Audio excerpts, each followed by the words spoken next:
Organic modern living is all about simplified living, elevated lifestyle, not being consumed by stuff, by clutter, by habits of the past, by things that weigh you down, by habits that don't serve you.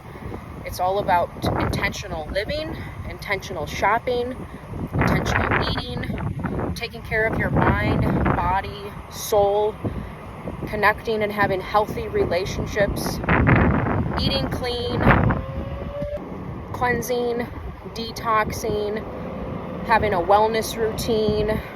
When it comes to the home, it's all about more natural products, shopping smaller if you can, surrounding your space with things that you love, not cluttering it up with just a bunch of stuff. It's about quality materials such as linens and stones, velvets, furs, and staying away from plastics, polyesters, fake dupes just because they were cheap, and things like that. So you want to have those natural woods, those elements. You also want to have some space. Your furniture doesn't have to be touching. There should be space between each room.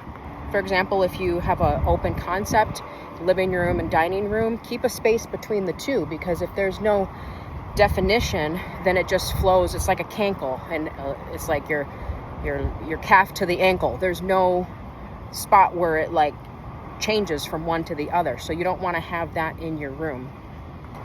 You also don't want to have a lot of big, large, heavy, competing items that are aggressive feeling when you walk in. It should be a balance between large items and soft items. And on the opposite side, you don't want to have a ton of knickknacks. You don't want to have stuff everywhere, little tiny things all over the place. Knickknacks is just clutter. It's a mess. It becomes things that you have to take care of. You have to store, you have to clean, you have to move around. So organic modern living is about a balance of the two. It's a hybrid of a modern, clean lifestyle, clean lines, some contrast.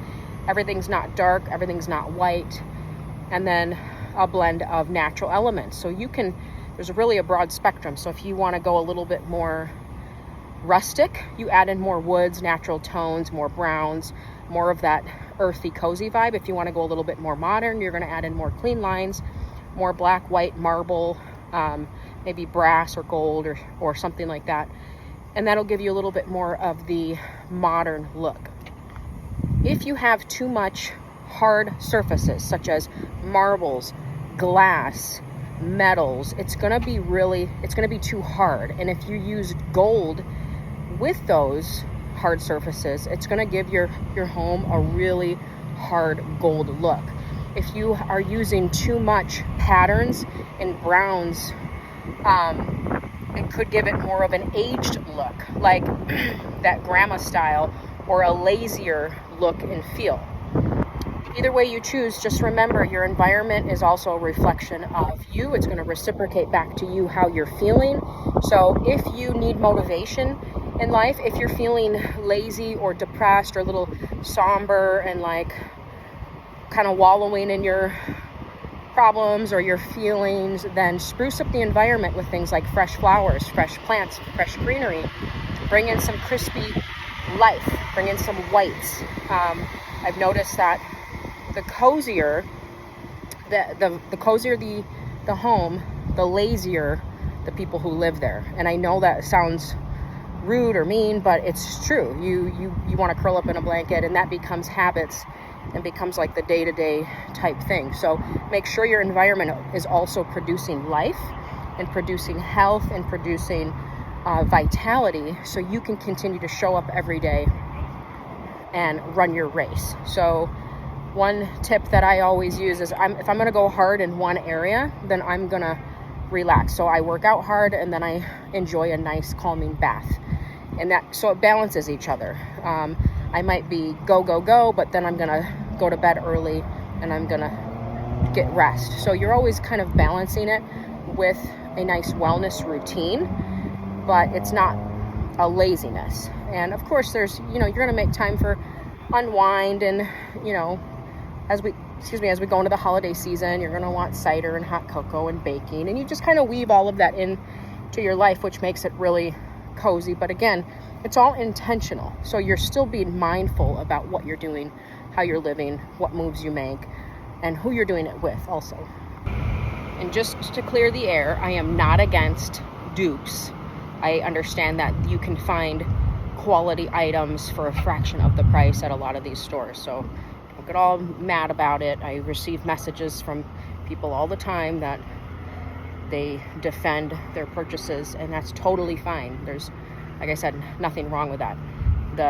I'm going over a broader picture of, you know, the chronic need to buy something because it's cheap, even though you may want something that's a little bit better quality, but you're not willing to wait for it. So that's kind of what I'm talking about, is if you have the ability to wait for it and to hold off and to invest in one or two quality pieces that are going to last and that aren't just mass, you know, produced, or aren't like the Temu or whatever, or Shein or something like that. That's kind of what I'm talking about, is, you know, when you look at where all that stuff comes from and the labor, the horrific practices that are involved, you know, and if you're just consuming,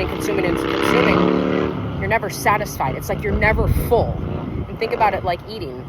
The more you eat at one time, like the more gluttony, you're eating and eating and you're eating and you're never full, the larger your stomach gets to get full. So the more you're required to eat. So it's like, that's why the stomach stretches if you're eating too big of portions or you just can't control yourself. It's the same thing with shopping. It's like the more you go without thinking, the more you want, the more there is, the more, it's like you're inflating this balloon that's eventually going to pop, and you have to stop and gain control and say, like, what am I actually doing? And really pause and take a look at all of your stuff and what do I have that I can let go of? And again, only if it's making you feel anxious or you're in that place where I was. I talk a lot about this because that's where I was. It was a really big problem for years.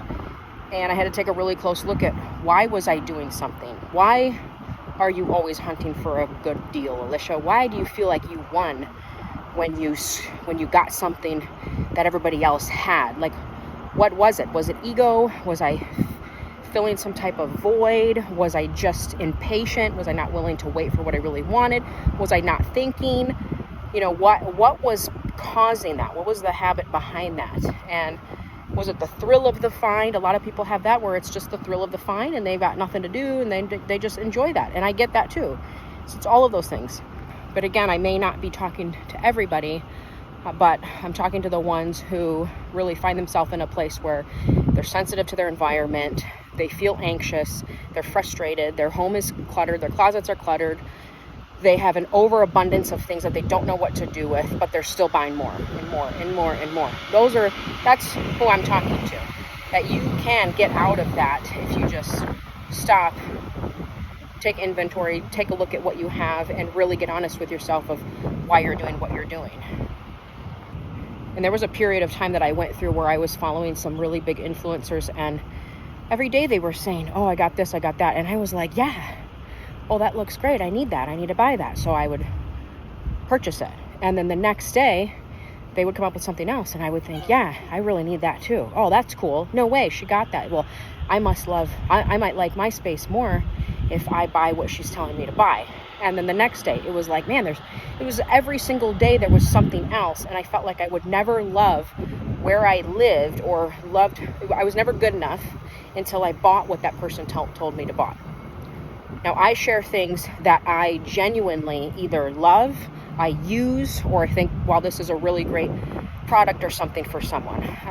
So I'm not talking about of course, you're going to have to purchase things for your home. You want it to be cozy. You want to enjoy the space. You know what I'm talking about. I'm talking about the chronic, oh, you got to have this, you got to have that. I found this. This is the best thing ever. Run, don't walk. Go get it. Out of stock. You know, it's like that fear, that constant, like, oh, I better go get that. She has it, so I need it type thing. That's what I'm talking about. That never-ending cycle of pursuit, of feeling like you need to have something in order to really like your space. And in the meantime, while I was spending literally thousands of dollars, putting it on credit cards, hunting for these things, driving all over, going to multiple Target stores around Phoenix to try to find something. I was eating crappy, out of shape. My husband was mad at me because he's like, you never have time for me, but you have time to go shopping. Like, you never have time for us, but you have time, you'll make time to do that. It didn't matter if it was early morning, the day after Christmas, and I had to collect all of the Christmas gift wrap, before anybody else did or whatever. I was like, had to get it. It was like the thrill, the chase. Oh, I got this for such a great deal, I would tell them. And most of the stuff we didn't even need or I didn't even like. And so it caused issues in marriage, obviously, because of that. So liberate yourself.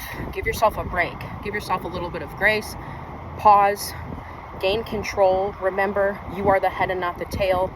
And if you believe that about yourself, then your actions need to line up with that. Don't put yourself under someone else's foot or continue down a pattern that is not serving you. It's not producing good fruit, and it's wasting time. It's robbing you of your life.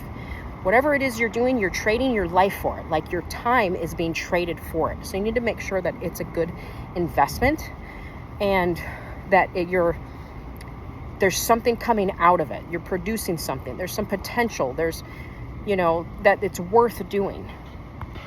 I've actually unfollowed a lot of some girls who we were following each other, following accounts. They were really nice, and then their accounts blew up, and they got super cocky, super full of themselves. And it's a really big turnoff for me. Like, you need to be authentic. You need to be who you are when you have little and when you have a lot. You should be the same person.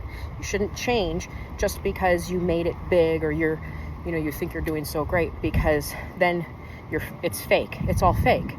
And so even though we were kind of supporting each other, I had just gotten to the point where I'm like, I don't even know who this person is anymore. So I'm connecting on their account, but I don't even know who they are, because all they're doing is pushing product.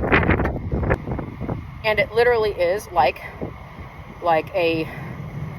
they're just pushing and pushing and pushing. And it makes you feel like, man, just back up. Like, whoa, stop, back up. And I'm sensing more and more women are kind of getting to that point where they're stopping and they're thinking, and they're making better intentional decisions, and they're like, man, this person. And what's interesting is a lot of these influencers, they don't even have half the product, or they buy it, showcase it, and return it. So they're promoting something that they are returning themselves just to get sales off of it that they don't even like. And it happens all the time. It's just like a big trick or whatever. Like, oh, look at this great latest and greatest thing, you have to buy it. And then they go to the store and return it because they don't even want it. So anyways, that's another story.